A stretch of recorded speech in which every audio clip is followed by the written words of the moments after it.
Halo sahabat bijaksana, selamat datang kembali di channel Kebijaksanaan Leluhur. Saat kita mendengar nama Singapura, apa yang terlintas di benak Anda? Mungkin patung Merlion yang ikonik dengan tubuh ikan duyungnya. Iya, Singapura dikenal luas sebagai salah satu pusat perdagangan terbesar di dunia, memegang posisi sebagai pusat keuangan terbesar keempat dan salah satu dari 5 pelabuhan tersibuk di planet ini. Menurut data Dana Moneter Internasional IMF tahun 2020, Singapura bahkan memiliki pendapatan per kapita tertinggi kedua di dunia. Negara ini secara konsisten menempati peringkat teratas dalam berbagai penilaian internasional, mulai dari kualitas ekonomi, pendidikan publik, layanan kesehatan, hingga transparansi pemerintah dan daya saing ekonomi. Meskipun ukurannya kecil, perkembangan Singapura yang begitu pesat dan berkelanjutan membuatnya diakui sebagai kekuatan regional di Asia Tenggara dan bahkan kekuatan kecil di panggung dunia. Dalam episode kali ini, saya akan membawa Anda menelusuri 26 pelajaran luar biasa yang telah membantu Singapura mengatasi berbagai rintangan dan berubah menjadi salah satu macan Asia. Saya berharap kisah ini akan memberikan banyak sekali pelajaran berharga untuk kita semua. Pastikan Anda menonton sampai akhir, karena setiap pelajaran menyimpan kejutan dan wawasan mendalam yang bisa kita terapkan dalam hidup kita sendiri. Semoga Anda dan keluarga selalu dalam keadaan terbaik. HA 26 Pelajaran Menjadi Macan dari Singapura. 1. Latar belakang Singapura dan penentuan strategi nasional. Kisah Singapura dimulai dengan sangat sederhana, sebagai sebuah pos perdagangan maritim. Setelah melalui masa pemerintahan Inggris dan mendapatkan otonomi, negara ini memisahkan diri dari Federasi Malaysia pada tahun 1965 untuk menjadi Singapura yang merdeka. Namun, kemerdekaan bukanlah jalan yang mulus. Meskipun memiliki sejarah panjang sebagai pusat perdagangan, Singapura menghadapi tantangan ekonomi yang luar biasa berat di awal perjalanannya. Negara ini tidak bisa lagi mengandalkan wilayah pedalaman tradisionalnya setelah keluar dari federasi. Angka pengangguran meroket, terutama dengan ditariknya pasukan Inggris yang menghilangkan banyak lapangan kerja. Pemukiman kumuh di perkotaan semakin meluas, tingkat kejahatan tinggi, dan yang lebih menyedihkan, hanya separuh penduduknya yang bisa membaca dan menulis. Populasi yang terdiri dari beragam etnis dan agama juga menciptakan garis-garis perpecahan yang menjadi sumber ketidakstabilan sosial. Situasi ini diperparah oleh kondisi alamiah Singapura itu sendiri. Dengan luas daratan yang sangat terbatas, hanya sekitar 728 km persegi, Singapura dihadapkan pada tantangan besar dalam pemanfaatan lahan untuk memenuhi kebutuhan negara, membangun kawasan industri yang strategis, serta infrastruktur transportasi yang kuat untuk menopang ekonominya. Singapura adalah negara terkecil di Asia Tenggara. Bagi mereka, membuka diri kepada dunia bukanlah sebuah pilihan, melainkan sebuah keharusan mutlak yang didorong oleh ketiadaan hampir semua sumber daya alam. Bahkan, setelah lebih dari 40 tahun transformasi dan pembangunan, para pemimpinnya tidak pernah lupa akan betapa rentannya posisi Singapura. Mereka terus meyakini bahwa kelangsungan hidup negara ini bergantung pada kemampuannya untuk memainkan peran yang bermanfaat di mata dunia. 2. Dua tujuan strategis sebagai fondasi bangsa. Dari kondisi yang serba sulit itulah lahir dua tujuan strategis yang menjadi fondasi bangsa, yaitu pembangunan ekonomi dan stabilitas dalam negeri. Dua tujuan ini membentuk narasi Singapura dan memperkuat dasar pemerintahannya, keterbukaan, tekad untuk terus belajar, dan membangun hubungan dengan seluruh dunia. Hal ini mendorong mereka untuk terus menjaga relevansi, berjuang memperluas ruang internasional Singapura, dan meningkatkan jangkauan global berbasis konektivitas. 3. Tiga pilar inisiatif Smart Nation. Melompat ke era modern, pada tahun 2014, Singapura meluncurkan sebuah inisiatif visioner bernama Smart Nation atau Bangsa Cerdas yang mendorong pemanfaatan teknologi dan inovasi digital untuk meningkatkan keberlanjutan dan kualitas hidup. Ada 3 pilar utama yang menopang inisiatif ini: ekonomi digital, pemerintahan digital, dan masyarakat digital, di mana tidak hanya pemerintah, tetapi juga rakyat dan berbagai lembaga memainkan peran penting. Singapura mampu membangun strategi bangsa cerdas ini dengan menetapkan tonggak-tonggak penting, berfokus pada area spesifik untuk perbaikan dan digitalisasi, serta memungkinkan masyarakat dan dunia usaha untuk beradaptasi dan belajar. Prioritas utama inisiatif ini adalah memanfaatkan teknologi untuk mengatasi tantangan nasional dan mendorong transformasi di sektor-sektor kunci seperti kesehatan, pendidikan, transportasi, solusi perkotaan, dan keuangan. 3. Sebuah pemerintahan yang tegas dan berani bertindak. Misi pembangunan bangsa telah membentuk perkembangan awal tata kelola sektor publik. Ukurannya yang kecil, sumber daya yang minim, dan situasi keamanan yang genting membuat pemerintah tidak punya pilihan selain memimpin langsung pembangunan ekonomi dan negara. Ini adalah sebuah keniscayaan yang harus mereka hadapi.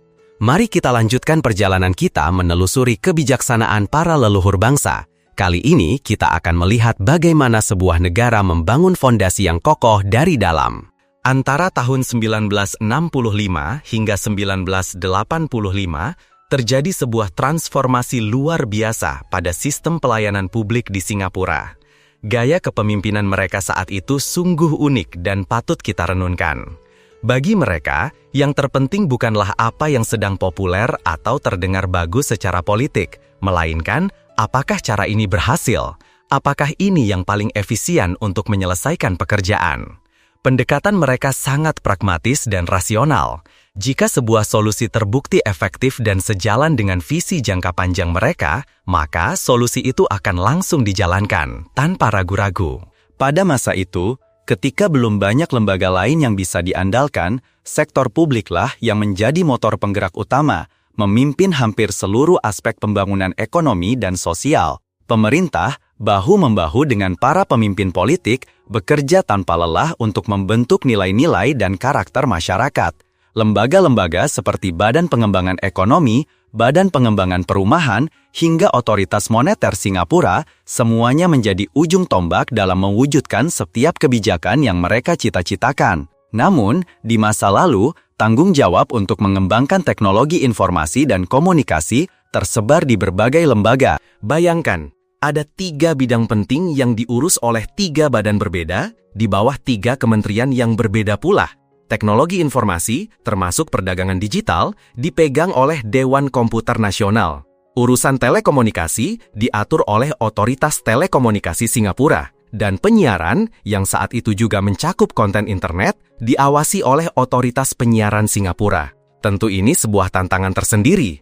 Disinilah letak keajaibannya. Kepemimpinan politik yang kuat dan komitmen jangka panjang untuk berubah menjadi kunci penentu. Hal ini mendorong sektor swasta untuk lebih berani bekerja sama dengan pemerintah, membuka ribuan peluang dan kemitraan baru, baik dengan mitra lokal maupun internasional.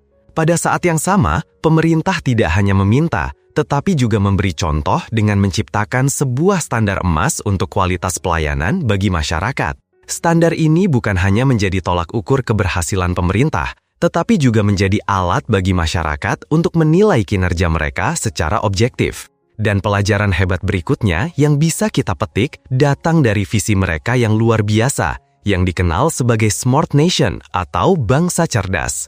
Konsep ini sederhana, namun sangat mendalam. Fokus pada dunia usaha dan juga pada setiap warganya.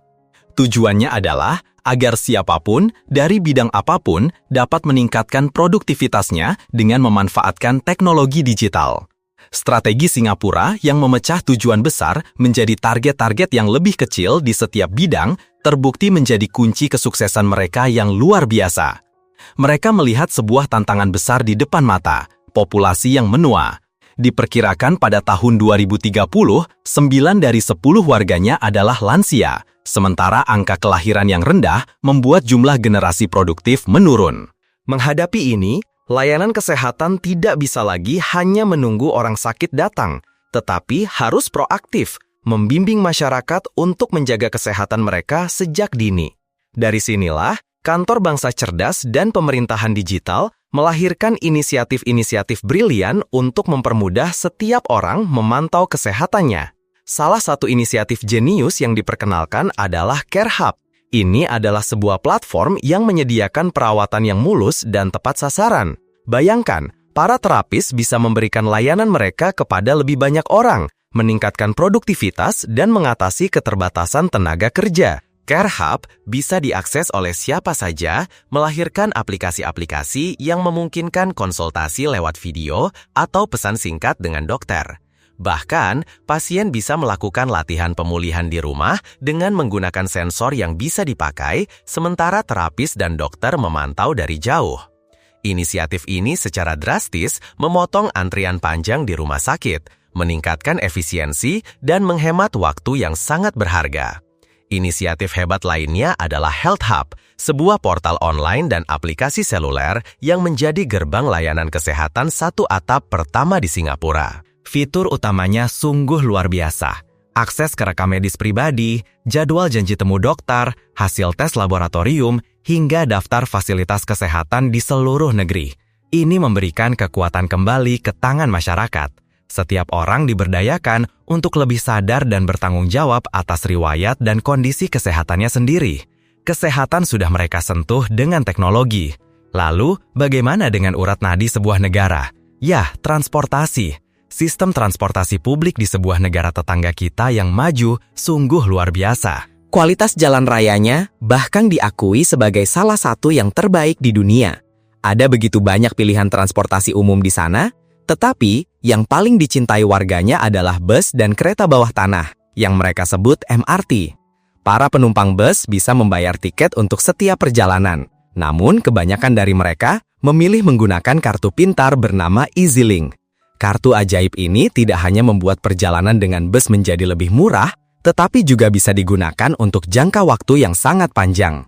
Sistem keretanya pun tak kalah mengagumkan, dengan puluhan stasiun yang menjangkau hampir seluruh pelosok negeri, beroperasi dari fajar hingga tengah malam.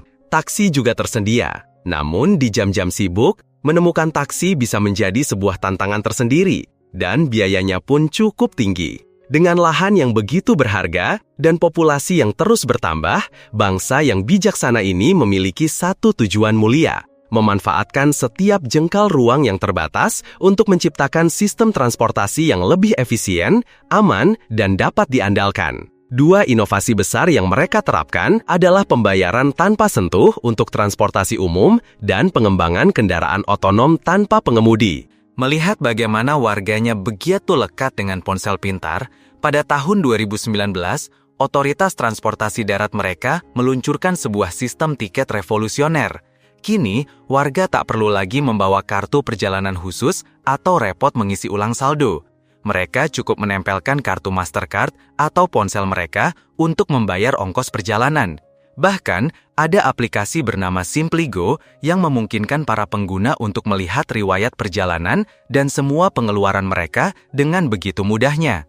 Kantor pemerintah digital dan bangsa cerdas di sana percaya bahwa teknologi tanpa pengemudi memiliki kekuatan untuk mengubah wajah transportasi dan meningkatkan kualitas hidup kita semua. Mereka berpikir, bagaimana jika kita bisa menciptakan sebuah moda transportasi baru yang tidak hanya mengatasi keterbatasan lahan, tetapi juga kekurangan tenaga kerja? Dan mereka berhasil. Singapura sukses memperkenalkan teknologi kendaraan tanpa pengemudi (SDV) pertama yang beroperasi penuh di Asia. Kendaraan ini bertujuan untuk meningkatkan konektivitas di salah satu destinasi wisata ikonik mereka, Gardens by the Bay, memberikan para pengunjung sebuah pengalaman perjalanan yang benar-benar baru dan tak terlupakan. Kendaraan bertenaga listrik ini dapat mengangkut hingga 10 orang, berjalan mulus tanpa seorang pun di balik kemudi. Tidak berhenti di situ, Otoritas Transportasi Darat mereka juga menggandeng perusahaan-perusahaan teknologi terkemuka untuk mengembangkan bus tanpa pengemudi. Bus-bus canggih ini akan menggunakan teknologi GPS berbasis satelit dan sensor-sensor pintar untuk memindai lingkungan sekitar dan menentukan posisinya dengan presisi luar biasa. Bahkan, uji coba untuk truk dan kendaraan berat tanpa pengemudi pun sudah diizinkan di jalan raya. Pelajaran ketujuh, pendidikan sebagai jantung peradaban. Penerapan teknologi digital dalam dunia pendidikan di sana bukanlah sekedar tren, melainkan sebuah filosofi. Tujuannya adalah untuk menciptakan lingkungan belajar yang terbuka, yang mendukung komunikasi efektif antara guru, orang tua, dan siswa. Yang terpenting, tujuannya adalah membebaskan para guru dari beban pekerjaan administratif agar mereka bisa kembali fokus pada esensi dari mengajar. Pada bulan Januari 2019, Kementerian Pendidikan dan Badan Teknologi Pemerintah meluncurkan sebuah aplikasi seluler bernama Parents Gateway. Aplikasi ini bertindak sebagai jembatan komunikasi dua arah antara sekolah dan orang tua, menciptakan hubungan yang begitu erat dan nyaman. Bagi orang tua, aplikasi ini adalah sebuah kemudahan luar biasa. Mereka bisa memberikan izin bagi anak-anak mereka untuk mengikuti kegiatan sekolah atau mendapatkan informasi terbaru tentang aktivitas sang anak hanya dengan beberapa sentuhan jari. Bagi para guru, ini adalah sebuah anugerah. Mereka tidak perlu lagi berurusan dengan tumpukan formulir kertas atau dokumen fisik. Waktu dan energi yang berharga itu kini bisa mereka curahkan sepenuhnya untuk mempersiapkan pelajaran dan berinteraksi lebih dalam dengan para murid. Aplikasi ini juga terus dikembangkan dengan metode rilis beta, memastikan setiap masukan dari pengguna bisa direspons dengan cepat, agar aplikasi tetap relevan dan bermanfaat. Pelajaran ke-8. Solusi cerdas untuk kehidupan kota yang lebih baik. Dengan luas daratan yang terbatas, inisiatif bangsa cerdas ini terus-menerus mencari solusi inovatif untuk meningkatkan lingkungan perkotaan. Tujuannya sederhana namun mendalam, menjadikan perumahan dan tempat tinggal warganya menjadi lebih aman, lebih berkelanjutan, dan lebih layak untuk dihuni. Kerangka Kota Cerdas atau Smart HDP Town Framework dari Dewan Perumahan dan Pembangunan Singapura adalah sebuah mahakarya. Mereka punya 5 pilar utama untuk menyulap kawasan pemukiman menjadi sebuah lingkungan yang hidup dan bernafas. Energi cerdas, lingkungan cerdas, properti cerdas, kehidupan cerdas, dan komunitas cerdas. Bayangkan saja, setiap sudut kota menangkap informasi secara langsung. Data dianalisis dengan teknologi pintar untuk memahami denyut nadi kota dan warganya, lalu digunakan untuk menciptakan lingkungan hidup yang lebih baik, lebih efisien, dan lebih nyaman bagi semua. Sebagai negara tropis, Singapura tentu tidak asing dengan ancaman nyamuk demam berdarah yang mengintai di setiap sudut. Tapi, alih-alih menyerah, mereka justru mengerahkan pasukan penjaga langit. Ya, mereka menggunakan drone-drone canggih untuk memantau titik-titik rawan dari udara, mendeteksi sarang-sarang nyamuk yang mungkin luput dari pemeriksaan biasa. Tidak hanya memata-matai, drone ini juga dipersenjatai untuk menyebarkan obat pembasmi jentik, menyerang langsung ke sarang musuh tak terlihat ini sebelum mereka sempat menyebar wabah. 9. Keuangan cerdas, jantung kemakmuran bangsa. Dengan tangan terbuka, Singapura menggelar karpet merah bagi para pebisnis dan talenta terbaik dari seluruh penjuru dunia. Mereka menciptakan sebuah ekosistem yang sangat mendukung inovasi, terutama di bidang teknologi finansial atau fintech. Mereka seakan berkata, "Datanglah kemari, bawa idemu yang paling gila sekalipun, dan mari kita uji di sini, dalam sebuah lingkungan yang aman dan mendukung."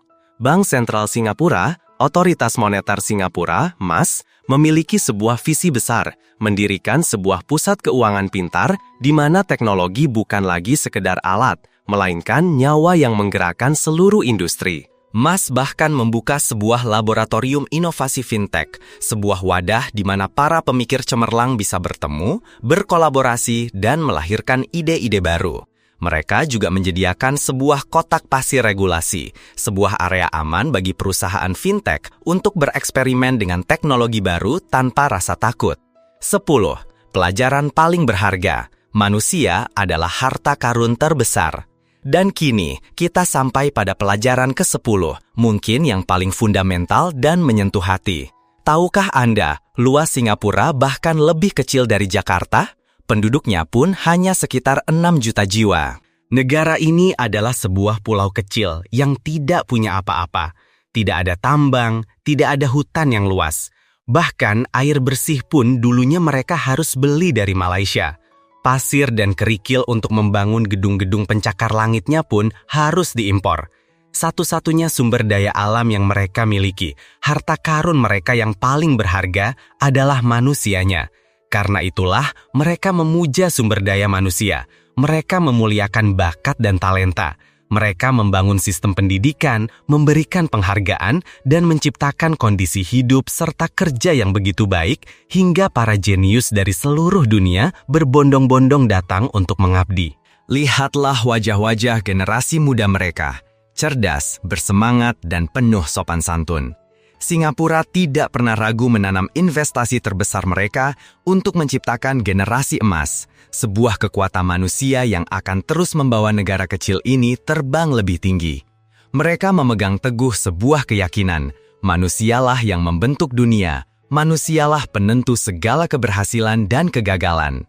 Bapa pendiri Singapura, Lee Kuan Yew, pernah berkata dengan sangat tegas, siapa yang memenangkan pertarungan dalam strategi sumber daya manusia, dialah yang akan memenangkan pertarungan ekonomi. Beliau selalu percaya bahwa sebuah negara hanya bisa maju jika berani berinvestasi pada faktor terpenting, manusianya. Dalam memoarnya yang legendaris, Dari Dunia Ketiga Menuju Dunia Pertama, Lee Kuan Yew menulis, bakat dan talenta adalah aset paling berharga bagi sebuah negara. Semakin banyak talenta yang kita miliki sebagai menteri, manajer, dan para profesional, maka kebijakan yang kita buat akan semakin berdampak, dan hasil yang akan kita capai pun akan semakin baik.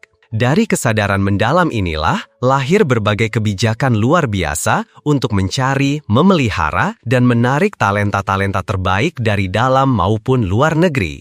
Bagaimana cara mereka melakukannya? Dengan membangun sebuah sistem yang memberikan kesempatan bagi semua orang untuk bersinar. Pendidikan dasar hingga menengah digratiskan, bukan hanya biaya sekolah, tapi juga buku-buku pelajaran. Tidak ada ujian masuk universitas yang menegangkan. Seleksi didasarkan pada perjalanan prestasi siswa selama di sekolah. Namun, mereka menetapkan standar yang sangat tinggi pada ujian kelulusan universitas, memastikan bahwa setiap sarjana yang lahir adalah yang terbaik dari yang terbaik. Bahkan di akhir tahun 1970-an, ketika mereka menghadapi krisis pembajakan otak, di mana talenta-talenta terbaik mereka pindah ke negara-negara barat, Lee Kuan Yew tidak tinggal diam. Beliau segera membentuk 2 komite khusus. Satu komite bertugas memastikan setiap orang berbakat mendapatkan pekerjaan yang tepat sesuai keahliannya, dan komite lainnya bertugas menyatukan mereka dalam sebuah komunitas yang solid. Tak hanya itu, beliau juga mendirikan 2 badan khusus untuk menarik talenta-talenta cemerlang dari India dan negara-negara lain di kawasan itu. Singapura kini sedang membangun dirinya menjadi pusat manajemen modal dan layanan perbankan pribadi yang disegani. Berlandaskan pada keunggulan kerangka hukum yang terbuka, transparan, dan sangat jelas, serta penggunaan bahasa Inggris sebagai bahasa utama dalam transaksi internasional, Singapura telah berhasil menciptakan sebuah panggung raksasa yang menarik para raksasa keuangan dunia untuk datang dan berbisnis, menghasilkan keuntungan yang sungguh luar biasa besarnya. Pertumbuhan Singapura dalam beberapa tahun terakhir rata-rata mencapai lebih dari 10%. Gaji di sana selalu termasuk yang tertinggi di dunia. Kesenjangan antara si kaya dan si miskin pun tidak terlalu lebar. Meskipun memiliki pendapatan tinggi, masyarakat Singapura terkenal hemat dan menjadi kaya raya karena mereka pandai menginvestasikan uang simpanan mereka. 12. Pelajaran tentang strategi bisnis. Masyarakat Singapura memiliki strategi pertumbuhan pendapatan yang luar biasa cerdas. Selain mengandalkan keuntungan dari garis pantai yang ideal untuk pariwisata dan transit barang, menjadikan Singapura salah satu dari 5 pelabuhan tersibuk di dunia, mereka juga sangat fokus pada pengembangan sektor pendidikan. Mulai dari pelatihan kejuruan, pendidikan universitas, hingga pascasarjana, dan terutama membangun pusat-pusat konferensi internasional berkelas dunia. Melalui kegiatan-kegiatan ini, setiap tahun mereka bisa meraup puluhan miliar dolar dari mahasiswa asing, dari daya beli para delegasi yang menghadiri konferensi, dan dari mereka yang datang untuk pelatihan jangka pendek. Sebagai negara kepulauan, Singapura tidak membutuhkan nelayan atau petani. Seluruh hasil pertanian, bahan makanan, dan hasil laut harus diimpor. Namun hebatnya, mereka tidak pernah kekurangan apapun. Singapura telah menetapkan arah strategis bisnisnya, yaitu mendorong sektor jasa dan perdagangan menjadi ujung tombak kemajuan. Hint 13. Pelajaran tentang kebijakan kesejahteraan. Karena lahan yang sempit dan populasi yang padat, harga rumah di Singapura tergolong sangat mahal. Pemerintah tidak memiliki kebijakan tunjangan pengangguran. Namun sebagai gantinya, semua warga negara dijamin mendapatkan pekerjaan dan diberikan dukungan untuk memiliki rumah. Pernah suatu masa, pemerintah memberikan pinjaman pembelian rumah dengan bunga sangat rendah, hanya sekitar 2,5% per tahun dengan jangka waktu yang sangat panjang, bahkan bisa mencapai 30 tahun. Masyarakat Singapura justru merasa sangat gembira jika rumah mereka termasuk dalam proyek relokasi dan pemukiman kembali. Mengapa? Karena saat itu terjadi, jangka waktu kepemilikan rumah mereka yang mencapai 99 tahun akan dihitung ulang dari awal sejak mereka pindah ke rumah baru. Layanan pendidikan, kesehatan, budaya, dan olahraga di Singapura memang cukup mahal. Sesuai dengan pepatah, ada harga, ada rupa. Singapura tidak menerapkan sistem dua harga atau memberikan perlakuan khusus bagi warganya sendiri. Namun, masyarakat Singapura sangat percaya dan bangga menggunakan layanan di negara mereka. Mereka tahu bahwa yang mereka dapatkan adalah kualitas terbaik bukan hanya bagi mereka, tetapi juga bagi ribuan orang dari seluruh dunia yang berbondong-bondong datang ke sini untuk mendapatkan layanan pendidikan dan kesehatan kelas dunia. Hasta 14. Pelajaran tentang perencanaan kota. Dunia menjuluki Singapura sebagai taman di dalam kota. Namun, jika kita melihatnya dengan lebih saksama, julukan yang lebih tepat adalah kota di dalam taman. Setiap sentimeter kota ini direncanakan dengan begitu detail. Setiap sudutnya ditata layaknya sebuah lukisan mahakarya. Ada sebuah fakta yang sangat menarik. Mendiang Perdana Menteri Lee Kuan Yew setelah mengunjungi Vietnam pada awal abad ke-20 dan melihat keindahan Jalan Kongongu dengan deretan pohonnya yang rimbun, beliau membawa pulang model penghijauan dari Vietnam itu untuk diterapkan di negaranya. Singapura memiliki satu kementerian khusus yang menangani taman dan pepohonan, yang bertugas menanam, merancang, dan merawat lanskap alam serta seluruh tanaman di kota. Mereka memahami dengan sangat mendalam bahwa kehijauan adalah napas kehidupan mereka. Itulah sebabnya negara mereka kini jauh lebih hijau, bersih, dan indah. Lahan di Singapura memang sempit, namun pemandangannya terasa sangat lapang karena sebagian besar penduduk tinggal di apartemen-apartemen tinggi. Tidak ada pemandangan rumah-rumah yang berdesakan di pinggir jalan. Lahan di permukaan jalan dimanfaatkan secara maksimal untuk area bisnis dan perkantoran. Pelabuhan Singapura yang sudah indah di siang hari menjadi semakin gemerlap dan memukau di malam hari. Pemerintah telah berhasil menciptakan sebuah lanskap dan lingkungan hidup yang ideal bagi warganya untuk berkembang. 15. Pelajaran tentang membangun pemerintahan yang bersih. Singapura bisa berkembang secepat ini berkat kehadiran para pemimpin yang cerdas, bijaksana, dan luar biasa seperti Lee Kuan Yew dan generasi penerusnya. Para pemimpin ini memahami lebih dari siapapun tentang bahaya laten dari korupsi. Tanpa memberantas korupsi, semua tujuan pembangunan yang mulia hanya akan menjadi sia-sia. Satu hal yang tidak kalah penting adalah kesadaran bahwa untuk membangun negara berdasarkan perlindungan hak-hak rakyat dan penegakan hukum yang tegas, diperlukan sebuah pemerintahan yang modern dan berintegritas tinggi.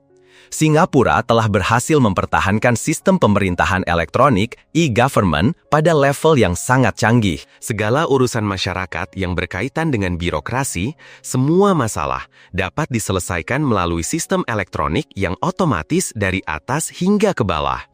Hal ini meminimalkan biaya hingga ke tingkat terendah dan memangkas habis celah untuk tindakan korupsi dan penyuapan. Itulah sebabnya, meskipun merupakan negara multipartai, Partai Aksi Rakyat (PAP) selalu memenangkan setiap pemilihan umum. Kemenangan ini diraih karena mereka berhasil mendapatkan kepercayaan yang kokoh dari rakyat akan transparansi dan integritas mereka. Mendiang Perdana Menteri Lee Kuan Yew adalah pahlawan utama dalam perang melawan korupsi yang berhasil mengubah Singapura menjadi salah satu negara paling bersih di dunia. Selama masa kekuasaannya, beliau mengesahkan undang-undang yang memberikan kewenangan yang jauh lebih besar kepada Badan Investigasi Korupsi untuk menangkap, memanggil saksi, menyelidiki rekening bank, dan pengembalian pajak dari setiap individu yang dicurigai, termasuk keluarga mereka. Dengan dukungan penuh dari mendiang Perdana Menteri Lee Kuan Yew, badan tersebut diberi wewenang untuk melakukan penyelidikan terhadap pejabat atau menteri manapun tanpa terkecuali.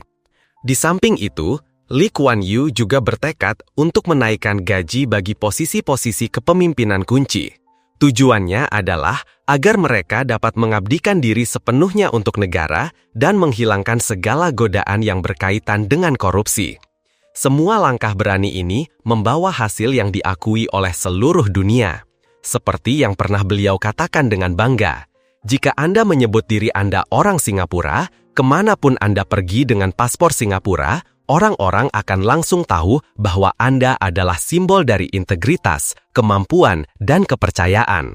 Di negara-negara Teluk yang kaya raya, ketika mereka mencari seorang ahli keuangan, tahukah Anda? Mereka mencari orang Singapura. 16. Pelajaran tentang membangun disiplin diri. Kesan pertama bagi siapapun yang menginjakan kaki di Singapura adalah kebersihannya yang luar biasa. Semua rumah, jalanan, pepohonan, hingga kendaraan, semuanya tampak bersih berkilau.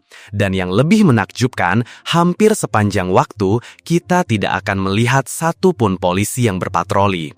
Hal ini bisa terwujud pertama-tama karena adanya peraturan hukum yang sangat tegas untuk mengatur perilaku warganya. Ditambah lagi, kesadaran masyarakat di sana sudah mencapai tingkat yang bisa disebut beradab, di mana disiplin diri dalam setiap aspek kehidupan adalah hal yang wajar. Berkat kesadaran dan disiplin diri inilah, pemerintah dapat menghemat begitu banyak biaya yang seharusnya dikeluarkan untuk mencegah pencemaran lingkungan, mengelola sampah, dan menindak pelanggaran. 17. Membangun pusat layanan kesehatan terkemuka di kawasan. Pada bulan September 2020, Singapura memiliki 18 rumah sakit pemerintah dan swasta, dengan total 12.268 tempat tidur, sekitar 13.000 dokter, dan 40.000 perawat. Negara ini membanggakan diri karena memiliki banyak dokter hebat yang kemampuannya setara dengan dokter-dokter terbaik dari negara-negara dengan sistem kesehatan maju seperti Inggris, Amerika, Eropa, dan Jepang. Singapura menegaskan bahwa mereka memiliki fasilitas dan kapasitas medis yang lebih dari cukup untuk melayani warganya sendiri, sekaligus melayani pasien dari luar negeri yang membutuhkan perawatan medis di negara mereka. Sebuah fakta menarik, pada tahun 2002, Komite Peninjauan Ekonomi Singapura pernah menetapkan target ambisius untuk menarik 1 juta pasien asing ke Singapura pada tahun 2012. Jumlah pasien ini diharapkan dapat menyumbang 1% dari PDB Singapura dan menciptakan 13.000 lapangan kerja baru. Namun, target ini tidak tercapai. Alasannya adalah biaya hidup yang terus meningkat di Singapura membuat layanan kesehatannya menjadi jauh lebih mahal dibandingkan dengan negara-negara tetangga seperti Thailand, Malaysia, atau India. Jelas sekali, industri medis Singapura tidak dapat bersaing dalam hal harga. Namun, mereka menemukan cara lain untuk bersaing, yaitu dengan menawarkan layanan kesehatan yang kualitasnya jauh lebih unggul, lebih profesional, dan lebih dapat diandalkan. Layanan kesehatan di Inggris, Eropa, atau Amerika memang tidak murah. Namun, setiap tahun ratusan ribu orang asing dari seluruh dunia tetap datang ke rumah sakit terkenal seperti Mayo Clinic, Cleveland Clinic, atau Great Ormond Street Hospital. Singapura memilih jalan yang sama, yaitu mengembangkan rumah sakit dan fasilitas praktiknya ke tingkat yang lebih tinggi dalam hal kualitas perawatan dan etika profesi, sehingga orang asing pun rela membayar lebih untuk mendapatkan layanan medis dengan standar kualitas, profesionalisme, dan kepercayaan yang tinggi. 18. Membentuk pusat pelatihan medis unggulan di kawasan. Singapura telah lama menjadi pusat pendidikan di kawasan ini. Universitas dan politekniknya telah melahirkan sumber daya manusia yang sangat terampil untuk menopang perekonomian negara. Pada saat yang sama, banyak mahasiswa dari negara-negara tetangga yang memilih Singapura sebagai tujuan studi mereka. Singapura bangga dengan institusi pendidikannya yang memiliki kapasitas pelatihan profesional yang diakui secara internasional, termasuk di bidang kesehatan. Politeknik di sana telah melatih banyak perawat dan teknisi rehabilitasi, sementara Fakultas Kedokteran di National University of Singapore atau NUS dan Nanyang Technological University atau NTU telah mencetak dokter-dokter handal untuk negara-negara di kawasan ini. Selain itu, ada juga program pelatihan untuk dokter spesialis pasca sarjana dan program Magister Administrasi Bisnis (MBA) yang dikhususkan di bidang kesehatan. Bertahun-tahun yang lalu, banyak warga Singapura yang dikirim oleh Kementerian Kesehatan untuk melanjutkan pendidikan sebagai dokter spesialis di Inggris, Australia, dan Amerika. Para dokter yang dilatih di luar negeri inilah yang kemudian membentuk hubungan jangka panjang dengan para dosen dan kolega mereka dari negara-negara maju. Hubungan inilah yang secara terus-menerus membantu mereka meningkatkan, mengembangkan praktik dan layanan kesehatan di Singapura hingga menjadi sehebat sekarang. Seluruh lapisan masyarakat Singapura merasakan manfaat luar biasa dari kemajuan yang menakjubkan dalam sistem kesehatan dan standar perawatan medis. Kini, sebagai pusat pelatihan tenaga medis yang diakui dunia, Singapura telah menjadi rujukan utama dalam hal kualitas dan kuantitas layanan kesehatan. Seiring berjalannya waktu, masyarakat di negara-negara tetangga pun turut merasakan manfaatnya, seiring kembalinya para profesional medis yang membawa inovasi ke sistem kesehatan di negara mereka masing-masing. Terlebih lagi, para dokter dari negara lain kini tidak ragu untuk merujuk pasien dengan kasus-kasus rumit kepada para konsultan dan profesor di Singapura untuk mendapatkan diagnosis dan perawatan terbaik. Mari kita kembali ke masa lalu, sekitar tahun 1965. Di tengah tantangan berat untuk menciptakan lapangan kerja bagi rakyatnya, Dewan Pengembangan Pariwisata Singapura pun dibentuk. Seorang tokoh besar dari Shaw Brothers, Bapak Run Mei Shaw, ditunjuk sebagai ketuanya. Beliau, yang berkecimpung di industri hiburan dan film, benar-benar paham bagaimana cara merancang daya tarik, memikat hati para pelancong, dan membuat mereka merasa nyaman berada di negeri asing. Salah satu warisan terbesarnya adalah ketika Bapak Run Mei Shaw menugaskan perancangan sebuah logo ikonik berbentuk singa dengan ekor putri duyung. Logo yang berdiri megah di gerbang Singapura ini sejak saat itu menjadi simbol abadi Singapura hingga hari ini. Singapura merancang strategi pembangunan pariwisata mereka dengan sangat cermat melalui berbagai rencana induk. Beberapa rencana yang menjadi tonggak sejarah antara lain, Rencana Pariwisata Singapura 1968, Rencana Pembangunan Pariwisata 1986, Rencana Pembangunan Strategis 1993, Pariwisata 21 1996, Pariwisata 2015-2005, Menciptakan Pariwisata 2020-2012. Pemerintah Singapura menempatkan pariwisata sebagai jantung dari strategi pembangunan ekonomi dan sosial nasional. Mereka membangun sebuah sistem kebijakan yang terpadu untuk mengarahkan segala sumber daya, mendorong pariwisata agar tumbuh pesat dan berkelanjutan. Kebijakan ini didasarkan pada pemahaman bahwa pariwisata adalah sebuah industri raksasa yang saling terkait dengan berbagai sektor dan wilayah, bersifat sosial dan berskala global. Pada saat yang sama, kebijakan ini juga sangat luas, mampu beradaptasi dengan kondisi sejarah dan budaya, serta memanfaatkan setiap keunggulan unik yang dimiliki Singapura di setiap zaman. Dengan rencana pembangunan pariwisata 1986, Singapura tidak melupakan akarnya. Mereka justru berfokus pada pelestarian dan pemulihan kawasan bersejarah, seperti Pecinan, Kampung Glam, dan Little India. Beranjak ke rencana pembangunan strategis 1993, fokusnya bergeser ke inovasi, dengan mengembangkan produk-produk wisata baru seperti pesiar, wisata medis, wisata pendidikan, dan wisata bulan madu. Mereka juga gencar menjajaki pasar-pasar baru, menyelenggarakan festival-festival akbar berskala internasional, dan berinvestasi besar-besaran pada pengembangan sumber daya manusia di bidang pariwisata. Memasuki gerbang abad ke-21, pada tahun 1996, Singapura meluncurkan Pariwisata 21, Sebuah visi jangka panjang yang ambisius dengan strategi-strategi jitu seperti mengembangkan pasar pariwisata yang sedang naik daun, membangun kawasan wisata regional, strategi pengembangan produk wisata yang inovatif, strategi meminjam modal pariwisata, strategi juara pariwisata Singapura. Dalam pariwisata 2015, visi mereka semakin dipertajam dengan fokus pada pasar-pasar utama melalui beberapa prinsip. Menciptakan pemahaman yang lebih baik tentang Singapura. Menjadikan Singapura sebagai destinasi yang wajib dikunjungi. Meningkatkan standar layanan untuk memberikan pengalaman tak terlupakan. Memperbarui infrastruktur pariwisata. Mengembangkan bisnis dan tenaga kerja pariwisata yang profesional. Mengembangkan produk-produk unggulan pariwisata.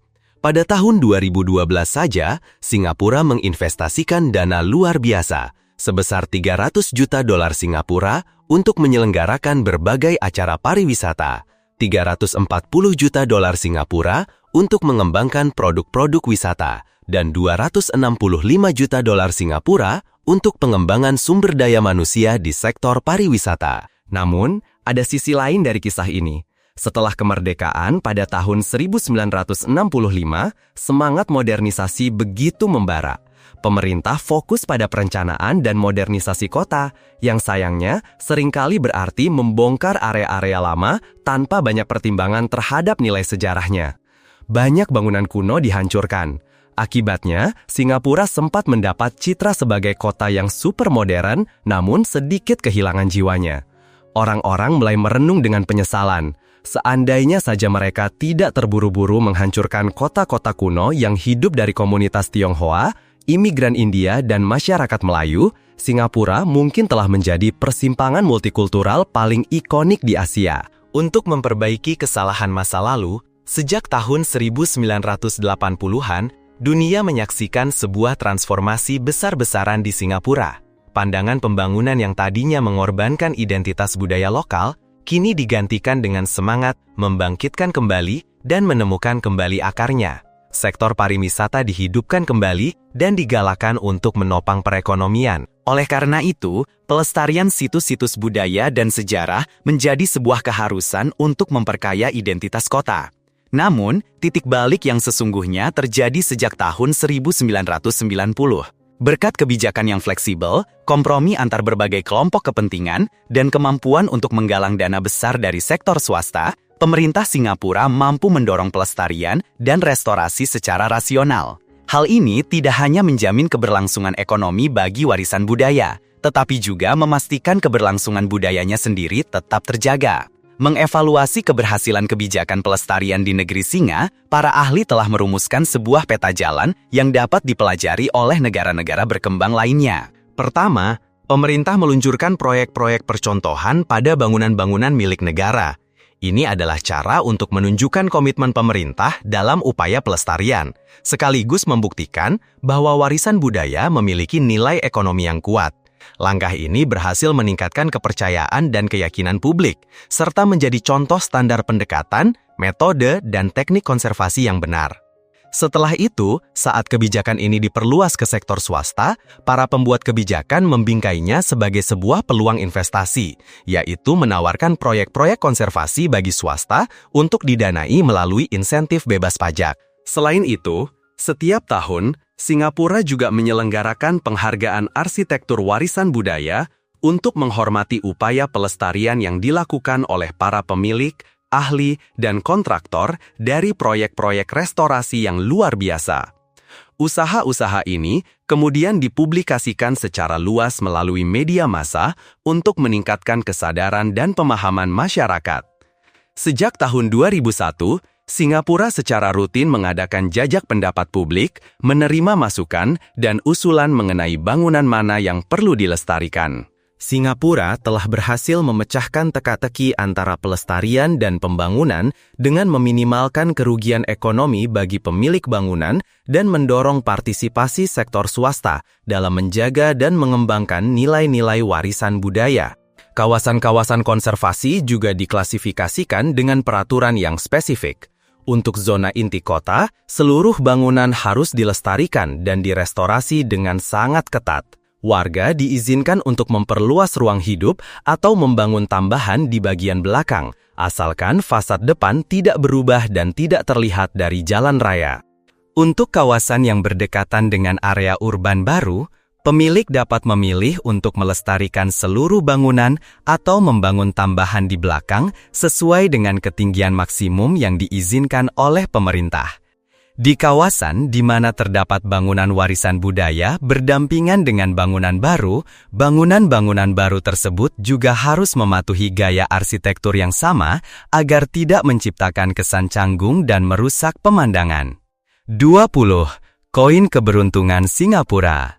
Sudah lebih dari 30 tahun sejak Singapura menyelesaikan sistem kereta bawah tanah MRT yang modern, namun kisah-kisah di balik proses pembangunannya yang penuh tantangan masih terus hidup.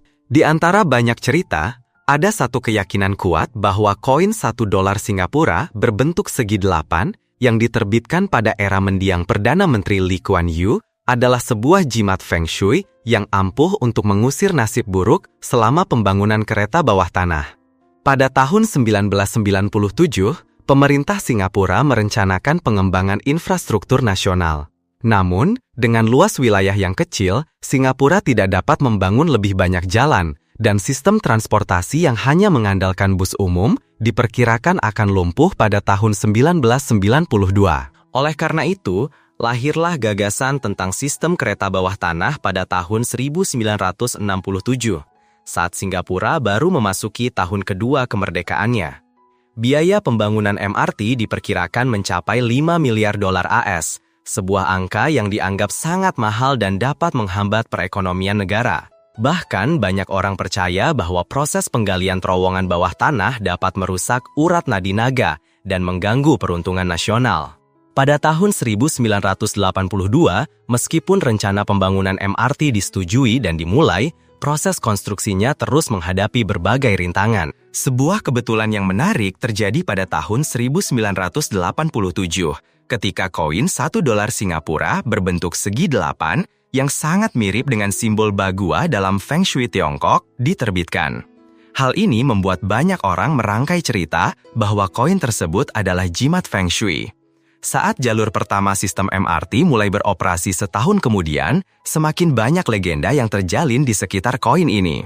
Yang paling terkenal adalah kisah tentang seorang bisu terkemuka yang menasehati bahwa setiap penduduk di pulau ini harus membawa cermin bagua untuk menyeimbangkan Feng Shui. Menanggapi hal ini, sebuah solusi cerdas diusulkan, menerbitkan koin $1 berbentuk segi 8 untuk melaksanakan nasihat sang biksu secara massal. Namun, mendiang Perdana Menteri Singapura, Lee Kuan Yew, semasa hidupnya telah membantah kisah-kisah ini.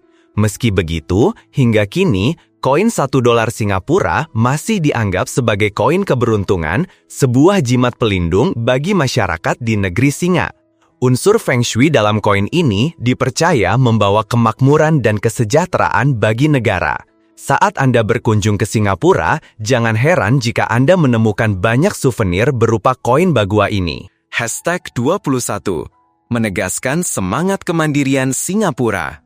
Sang nahoda, Lee Kuan Yew, semasa hidupnya selalu menekankan, meskipun merupakan negara kecil, Singapura selalu berusaha mencari teman sebanyak mungkin. Namun, yang paling penting adalah tetap menjaga kedaulatan dan kemerdekaan kita. Beliau selalu menjunjung tinggi semangat kemandirian dan kebangkitan bangsa dengan ucapannya yang terkenal. Dunia tidak berutang apapun pada kita untuk hidup. Kita tidak bisa hidup dari mengemis. Beliau juga tak henti-hentinya mengingatkan rakyatnya. Selama rakyat Singapura tetap dinamis, mampu beradaptasi, dan berdaya saing tinggi, selama itu pula kita bisa terus maju. Melihat kembali 50 tahun terakhir, pilihan-pilihan yang dibuat oleh sang nahkoda Lee Kuan Yew, meski harus melewati badai dan gelombang, telah berhasil mengubah perahu kecil Singapura menjadi sebuah kapal raksasa. Singapura tidak bergantung pada bantuan luar negeri, melainkan pada investasi dan perdagangan untuk mencapai tujuan pembangunannya. Profesor Kisore Mahbubani, Dekan Lee Kuan Yew School of Public Policy di Universitas Nasional Singapura, berpendapat bahwa bantuan dari negara-negara barat seringkali justru mengalir kembali ke negara pemberi bantuan dalam bentuk biaya operasional, biaya konsultan, dan kontrak-kontrak lainnya. Hal ini menunjukkan bahwa meskipun disebut sebagai bantuan, nyatanya tidak banyak yang benar-benar sampai ke negara-negara berkembang.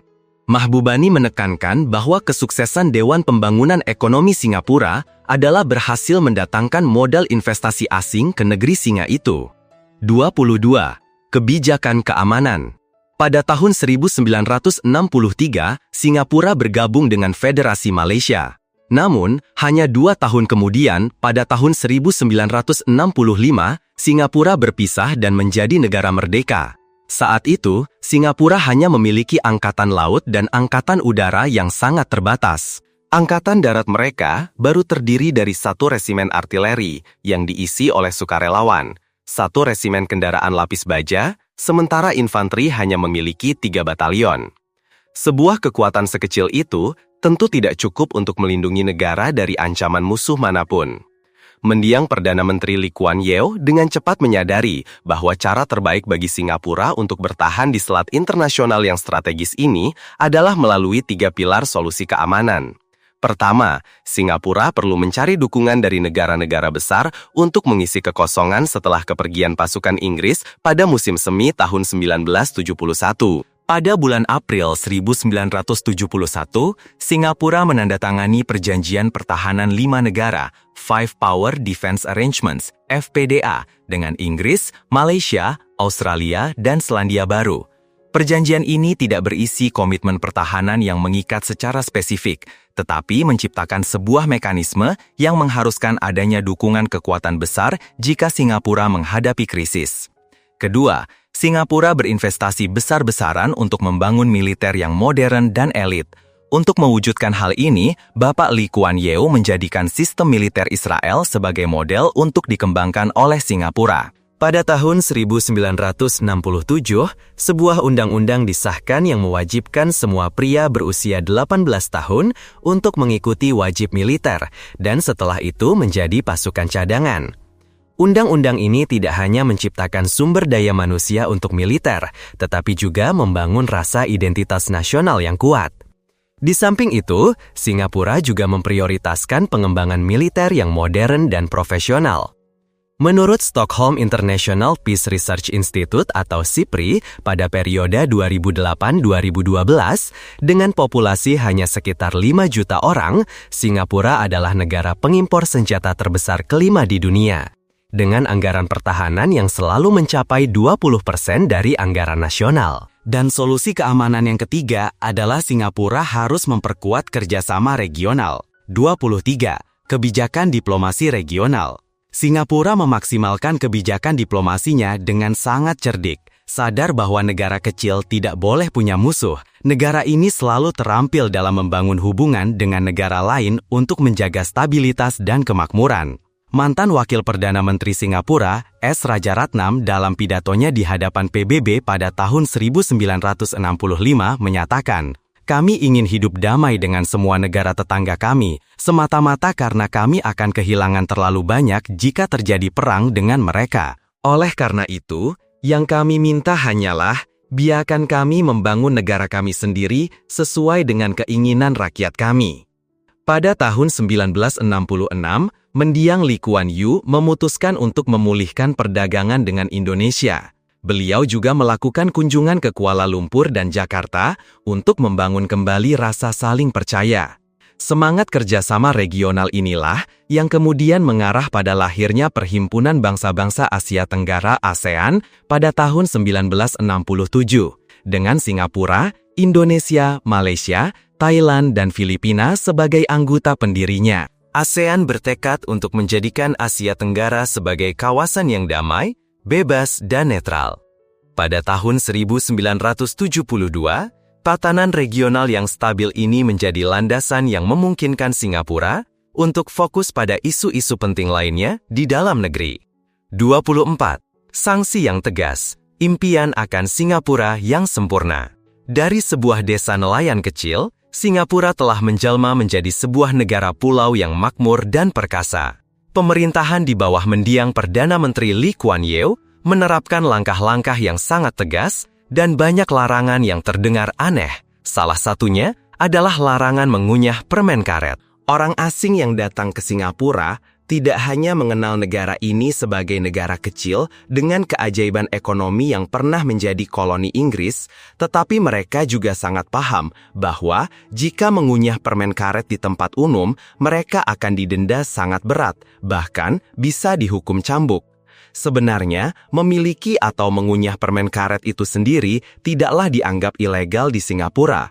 Tindakan yang dianggap melanggar hukum sejak tahun 1992 adalah memperdagangkan atau mengimpornya. Keputusan ini lahir dari dampak buruk permen karet terhadap sistem kereta bawah tanah (MRT) yang sangat mahal yang baru saja dibangun saat itu.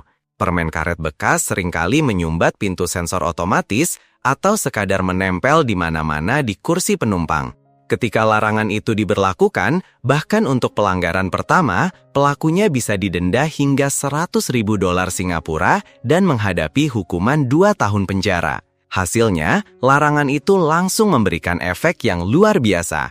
Hanya dalam beberapa bulan, permen karet seolah lenyap dari Singapura. Baru pada tahun 2004, larangan ini sedikit dilonggarkan, di mana Singapura mengizinkan peredaran permen karet tanpa gula untuk tujuan medis. Namun, jika ada yang ingin membelinya, mereka harus mencarinya di apotek yang tepat, memberikan nama lengkap dan kartu identitas. Para apoteker pun bisa dengan mudah dipenjara dan didenda hingga $1.600 jika melanggar salah satu dari sekian banyak peraturan ketat dalam menjual produk ini.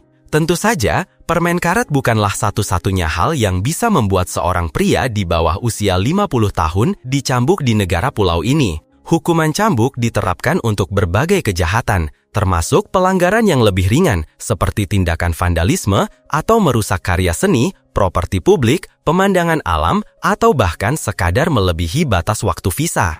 Perilaku seperti meludah sembarangan di jalanan dan tempat-tempat umum juga dianggap ilegal, dengan denda untuk pelanggaran pertama sebesar $2.000 Singapura, dan bisa mencapai $10.000 untuk pelanggaran ketiga. Pelanggar bahkan harus mengenakan rompi berwarna cerah dan melakukan pekerjaan kebersihan di jalanan. 25.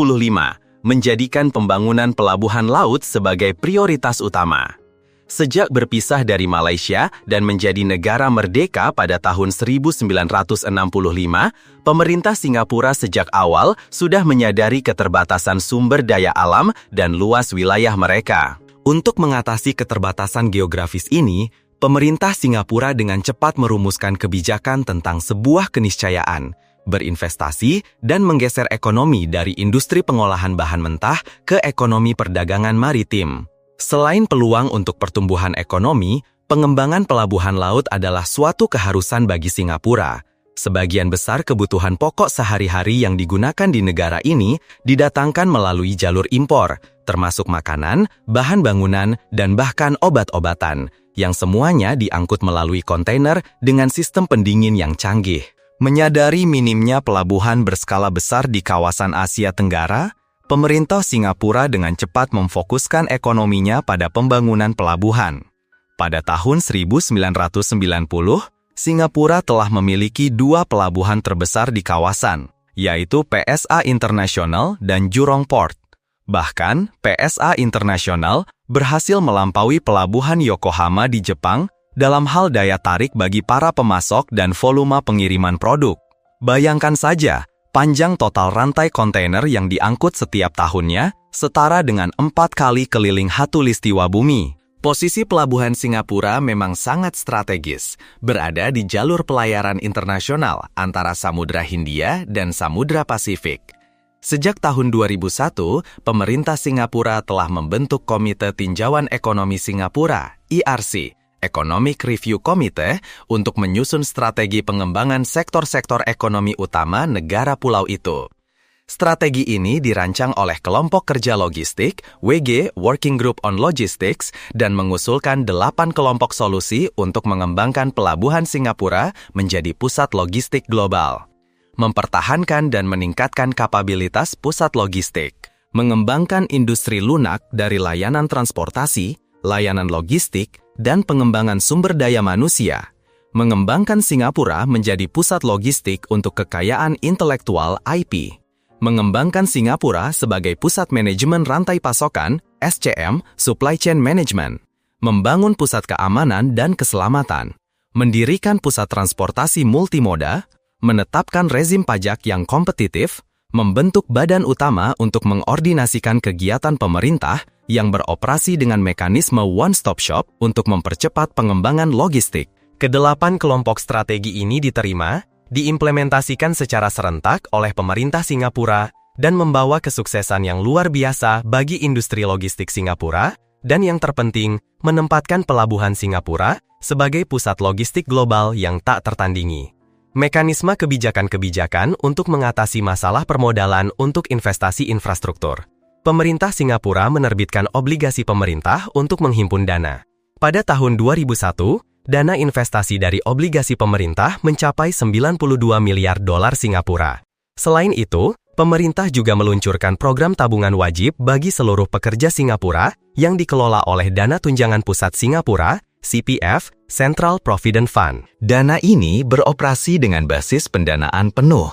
Setelah pensiun, warga Singapura menikmati manfaat bebas pajak berdasarkan kontribusi masa lalu mereka ditambah dengan bunga yang terakumulasi. Pemerintah Singapura menggunakan sumber-sumber dana ini terutama untuk berinvestasi dalam pengembangan sistem infrastruktur yang terintegrasi, seperti membangun sistem pelabuhan transit, jalan tol modern, bandara terbaik di dunia, Changi, pusat logistik, serta infrastruktur modern untuk sektor telekomunikasi dan serat optik. Tidak hanya itu, Singapura juga menerapkan strategi pemotongan pajak yang tidak hanya mendorong ekonomi makro, tetapi juga menarik para investor asing. Berkat langkah cerdas ini, banyak investor asing menanamkan modal di Singapura, menciptakan aliran barang yang stabil di pelabuhan-pelabuhan yang beroperasi.